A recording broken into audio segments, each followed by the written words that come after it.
அவர் தமது வல்லமையினால் சமுத்திர கொந்தளிப்பை அமர பண்ணி, அவர் தமது வல்லமையினால் சமுத்திர கொந்தளிப்பை அமர பண்ணி, தம்முடைய ஞானத்தினால் அதன் மூர்க்கத்தை அடக்குகிறார். ஆண்டவர் கிருபையா வாக்கு கொடுக்கிறார். யாராலையும் அடக்க முடியல பாஸ்டர், யாராலையும் அடக்க முடியல பாஸ்டர். நான் என்னென்னமோ பண்ணி பார்த்தேன். அன்பா பேசியாச்சு, சாப்பாடு கொடுத்தாச்சு, கேட்கறதெல்லாம் வாங்கி கொடுத்தாச்சு.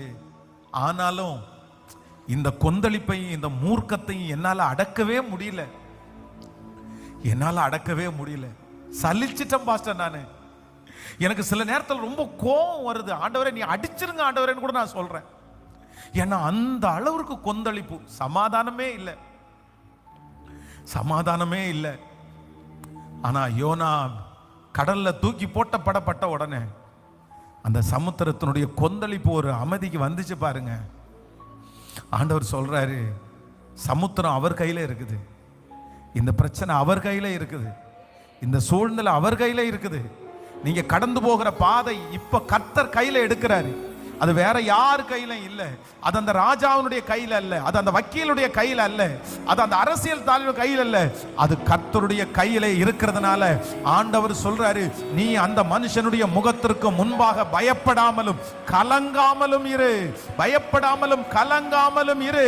அவர் சமுத்திரத்தின் மும்முரத்தை அடக்குகிற கர்த்தர், கொந்தளிப்பை அடக்குகிற கர்த்தர். அவருடைய வல்லமையினால் அதை செய்ய போறாரு. எத்தனை பேர் ஆமென்? நம்முடைய எல்லை எங்கும் ஒரு சமாதானத்தை கர்த்தர் கட்டளையிட போறாரு. உங்க குடும்பத்தில் ஒரு சமாதானத்தை கட்டளையிட போறாரு. உங்க வேலை ஸ்தலத்தில் அந்த யுத்தத்திற்கு ஒரு ஓய்வு வரப்போகிறது. உங்களை சுற்றி இருக்கிற எல்லா யுத்தங்களையும் ஆண்டவர் ஓய பண்ணுவார் என்று நம்புறவங்க நல்ல கரங்களை தட்டி கர்த்தருக்கு ஒரு மகிமை செலுத்தலாம். Thank you Jesus.